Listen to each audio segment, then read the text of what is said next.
Attention, cette vidéo ne constitue en aucun cas un conseil financier. Faites toujours vos propres recherches avant de prendre une décision. Ce que je partage ici reflète uniquement mon opinion, basée sur mes analyses et indicateurs personnels. Le trading, qu'il s'agisse de crypto-monnaies ou d'actions, comporte des risques, y compris des pertes financières potentielles. Investissez avec prudence. Merci de trader de manière responsable. Bonjour à tous et bienvenue sur ma chaîne. Aujourd'hui, on va faire un petit point news et on le voit, je vous l'ai dit depuis pas mal de temps, les jeunes générations se tournent vers la crypto-monnaie pour leur épargne retraite. Alors forcément, on parle souvent donc des États-Unis, mais il y a justement donc une étude qui est sortie et qui montre que du coup les jeunes s'intéressent de plus en plus à la crypto pour justement leur retraite. Et il y a une raison assez intéressante. Tout d'abord, donc, on va voir ça. Donc, 70% des répondants préfèrent l'épargne alternative aux fonds de pension traditionnels. 40% investissent déjà dans les crypto-monnaies, 73% ne comprennent pas le fonctionnement des fonds de pension traditionnels et 87% envisagent les crypto-monnaies pour l'épargne à long terme et 41% explorent activement cette option. Donc forcément, activement cette option, c'est surtout par les ETF. Mais ce qui est intéressant, c'est surtout cette donnée-là. 73% ne comprennent pas le fonctionnement des fonds de pension traditionnels. Et il est vrai que franchement, c'est une galère folle. Alors que bon, si vous voulez faire du hodl, c'est beaucoup plus facile. Vous achetez des parts et vous attendez du coup de suivre le marché. Toutefois, donc même s'il y a énormément donc du coup de personnes qui justement achètent du Bitcoin ou achètent en tout cas des cryptos en général, que ça soit Bitcoin, Ethereum, Solana, etc. Il faut toujours pas oublier qu'il y a quand même des risques. Ça, je vais vous le dire et le redire. De toute manière, je vais toujours le répéter. C'est surtout la volatilité du marché et les incertitudes réglementaires. Même si ces temps-ci, on a la SEC qui fait beaucoup de boulot et qui essaie justement de démocratiser un peu tout ça. D'ailleurs, on va y venir après parce qu'il y a beaucoup de choses à dire avec la SEC. Mais faut savoir qu'on est toujours dans un espace un peu grisâtre. On ne sait pas vraiment où est-ce que ça va aller. Mais en tout cas, c'est assez intéressant de voir que justement la crypto est en train de gagner donc du terrain, même sur les nouvelles générations. L'étude aussi suggère que les institutions financières pourraient du coup devoir s'adapter à ces préférences changeantes. Les prestataires de retraite traditionnels pourraient donc moderniser leur offre, accroître la transparence et améliorer l'éducation financière. Parce que c'est vrai que franchement, c'est un peu galère. Voilà, je ne veux pas le dire, mais bon. C'est toujours un peu galère avec certaines parts où on ne sait pas trop où ça va et puis on ne sait pas trop ce que ça finance, etc. Donc voilà, les jeunes, en tout cas maintenant, c'est plutôt crypto et donc c'est très bon du coup pour le futur. L'autre news, c'est les jetons d'IA augmentent suite à l'offre d'acquisition d'OpenAI par Elon Musk pour 97 milliards de dollars. Donc il faut savoir que justement Elon Musk était déjà chez OpenAI en 2015, puis ensuite il est parti donc juste avant que vraiment la société devienne extrêmement connue, et justement il avait dit qu'il est temps pour OpenAI de redevenir la force open source et axée sur la sécurité qu'elle était autrefois. Nous veillerons à ce que cela se produise. Alors forcément le but d'Elon Musk c'est justement que xAI fusionne avec OpenAI. Mais forcément, le PDG Sam Altman, qui n'aime pas vraiment Elon Musk, a dit non merci, mais nous achèterons Twitter pour 9,74 milliards de dollars si vous le souhaitez. Donc très clairement, il ne veut pas que Elon Musk vienne fourrer son nez chez OpenAI. Ce qui était intéressant, c'est surtout sur les cryptos. Il y a eu énormément de bons sur les cryptos AI. Donc comme on le voit, la capitalisation boursière du secteur des crypto-monnaies a bondi donc de 11%, donc 30 milliards de dollars. Et les agents alimentés par l'IA, c'était une hausse de 18%. Donc ça, c'est extrêmement intéressant de ce côté-là. Elon Musk, toujours plus, 97 milliards de dollars. Le gars est vraiment trop chaud. Personne ne peut l'arrêter. En tout cas, à voir ce que ça va donner, parce que forcément, ça va donner une autre ère pour l'IA. Ensuite, il y a le président de Ripple qui annonce 2 extensions clés du système de paiement. Donc, il faut savoir qu'ils ont ajouté donc, le Portugal. Le Portugal avait été ajouté dans le cadre de la première annonce. Ils ont également annoncé qu'Unicambio avait été ajouté au corridor des paiements Brésil-Portugal. Et donc, du coup, ça fait que maintenant, ils ont donc des paiements transfrontaliers moins chers et plus rapides grâce au jeton XRP. Et donc c'est extrêmement intéressant puisque il y a aussi un ETF XRP qui avait été mis en place. L'ETF XRP est déposé auprès du Nasdaq alors que les liens entre Ripple et CFTC se renforcent. Donc le Nasdaq a déposé une demande de cotation justement des ETF XRP et Litecoin. Forcément, il y a aussi le Litecoin, d'ailleurs, qui, suivant les rumeurs, disent que c'est sûrement le premier altcoin avec un ETF qui va être accepté par la SEC. À voir ce qu'il en est de ce côté-là. En tout cas, c'est assez intéressant vu que Ripple il est quand même en conflit avec la Community Future Trading Commission, donc la CFTC. Donc il faut savoir que la CFTC, c'est celle qui enregistre certains actifs numériques en tant que matière première. Et donc la Commission américaine de négociation des contrats à terme sur matières premières a annoncé un programme pilote visant à étudier l'utilisation d'actifs numériques avec des pièces de monnaie stables comme garantie sur les marchés financiers. Ce qui n'était pas le cas justement du XRP, donc à voir comment ça va évoluer. En tout cas, justement, ils essaient justement d'évaluer la pertinence des garanties non monétaires tokenisées dans les opérations de négociation et de compensation, car ils suggèrent un changement significatif dans les pratiques réglementaires des actifs numériques.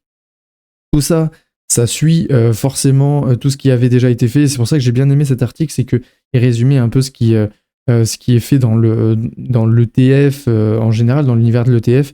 Grayscale a déjà soumis les demandes de cotation pour les ETF Solana et Litecoin, tandis que BlackRock travaille à l'amélioration de son ETF iShares.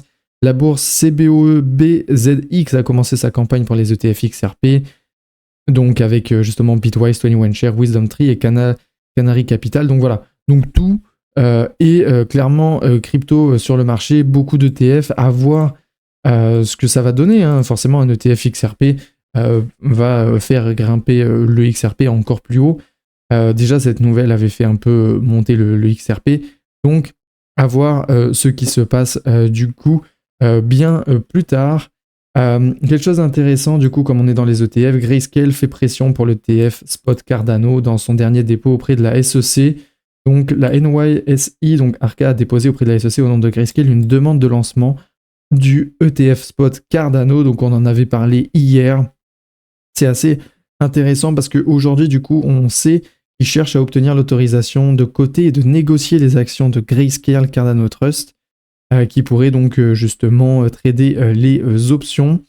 Et le dossier précise que Coinbase Custody Trust Company agirait en tant que dépositaire des actifs de Cardano, assurant le stockage sécurisé des avoirs, tandis que BNY Mellon Assets servirait d'administrateur de fonds. Et donc, justement, ils voulaient surtout renforcer la concurrence entre les acteurs du marché au bénéfice des investisseurs et du marché. La alt season, est-ce que on s'en rapproche petit à petit? Forcément, il faut savoir que plus on met de pression sur les ETF altcoin, plus on pourrait voir justement des bonnes nouvelles au niveau de l'alt season.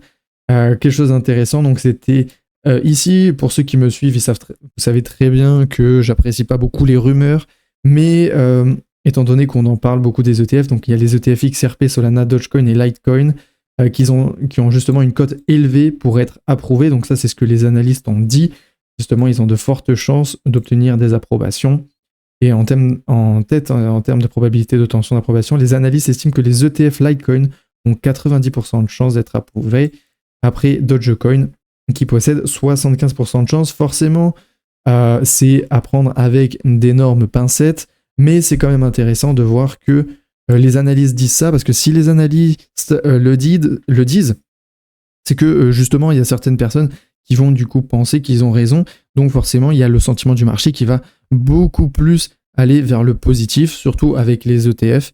Donc, à voir ce qui se passe pour la suite. Après, honnêtement, pour ma part, j'attends. On verra bien ce que dit la SEC. On ne sait jamais. Faut savoir que par exemple pour l'ETF Solana, donc on l'avait vu hier, ils ont simplement dit qu'ils l'ont bien reçu. Donc ça ne veut pas dire qu'ils l'ont regardé, ça ne veut pas dire qu'ils l'ont analysé. C'est juste qu'ils ont reçu la demande de l'ETF. Donc à voir la décision finale, et donc à voir justement pour XRP, le Dogecoin et le Litecoin. On passe du coup à la SEC, forcément on garde toujours le même sujet, il y a Binance et la SEC qui déposent une requête conjointe pour suspendre le procès pendant 60 jours. Donc la motion cite que la création du nouveau groupe de travail sur la cryptographie sous la direction du commissaire de la SEC pourrait avoir un impact et faciliter la résolution potentielle de cette affaire. D'ailleurs, Ripple et Coinbase, qui ont du coup des soucis aussi avec la SEC, justement, adoptent une tactique similaire. Donc, c'est assez intéressant de voir que la SEC, qui justement est de plus en plus ouvert à l'idée des crypto-monnaies, et de voir que justement, ils essaient quand même d'analyser un peu tout ce qui se passe, mais ils sont aussi ouverts à la discussion. Alors forcément, il y a eu beaucoup de choses qui se sont passées, surtout avec Binance. Voilà, comme vous voyez, Zhao a accepté de démissionner de son poste et plaidé coupable pour certaines violations. Justement, la SEC, donc, elle a allégué que Binance et Zhao avaient intentionnellement contourné les lois américaines sur les valeurs mobilières, s'enrichissant tout en mettant en danger les fonds des investisseurs. Donc vous voyez vraiment qu'ils essaient vraiment de cantonner la crypto-monnaie à quelque chose quand même d'un peu plus sûr et de vraiment faire quelque chose similaire à la bourse. C'est pas juste quelque chose volatile et spéculatif. En tout cas, Binance fait toujours l'objet donc d'une surveillance juridique croissante de la part de divers régulateurs, mais avec la création du groupe de travail crypto de la SEC, de nombreux acteurs du secteur espèrent que des changements favorables vont émerger. Honnêtement, il y a des secteurs qui espèrent beaucoup des changements favorables et c'est normal. Après, la SEC, honnêtement, fait énormément pour la crypto, donc forcément, on voit du positif là-dedans. Mais après, voilà, quand on fait du blanchiment d'argent ou des fraudes fiscales, etc., c'est un peu plus compliqué. Surtout que le mois dernier, donc en janvier, les autorités françaises ont lancé une enquête sur la bourse, accusée notamment de blanchiment d'argent, de fraude fiscale et de trafic de drogue. La bourse, en fait, c'est l'exchange. Voilà, c'est juste une traduction moisie de Google. Ensuite, on passe justement à la Banque centrale de Pologne qui a dit qu'elle n'achèterait pas de Bitcoin en aucune circonstance. Donc, c'est aussi simple. La Banque centrale justement de Pologne, c'est un peu comme la Banque centrale européenne. Comme c'est une banque, eh ben, ils veulent garder surtout quelque chose qui est contrôlable. Donc, quelque chose de sécure. Et donc, le Bitcoin, pour eux, ce n'est pas pour maintenant. Ce n'est pas pour maintenant. À voir ce qui va se passer. C'est intéressant vu qu'il avait dit on peut acheter beaucoup et gagner beaucoup comme on peut perdre beaucoup. Donc à voir ce qui se passe. Ils veulent quelque chose de certain, donc forcément ils veulent garder le contrôle de leur monnaie et de leur bourse. Donc pas la Pologne pour la crypto, mais le Japon. Il pourrait approuver les ETF Bitcoin et réduire les taxes sur les crypto-monnaies. Oui, vous avez bien entendu. Alors forcément, ça ne sera pas avant l'année 2026, mais il faut savoir que les investisseurs aujourd'hui sont confrontés à des taux pouvant atteindre 55%, mais justement, ils envisagent aujourd'hui une baisse de 20%. Et justement, si le projet d'approbation des ETF Bitcoin et les réductions d'impôts sont adoptés, donc ça c'est une spéculation, donc à prendre avec des pincettes, il représenterait un tournant pour le marché japonais des crypto-monnaies. Ces changements pourraient attirer des investissements nationaux et internationaux, positionnant le Japon comme une destination de choix pour le trading d'actifs numériques. Ce qui suit aussi du coup la décision de Hong Kong qu'on avait vu hier, justement qui essaye d'avoir aussi pas mal de personnes et d'investisseurs.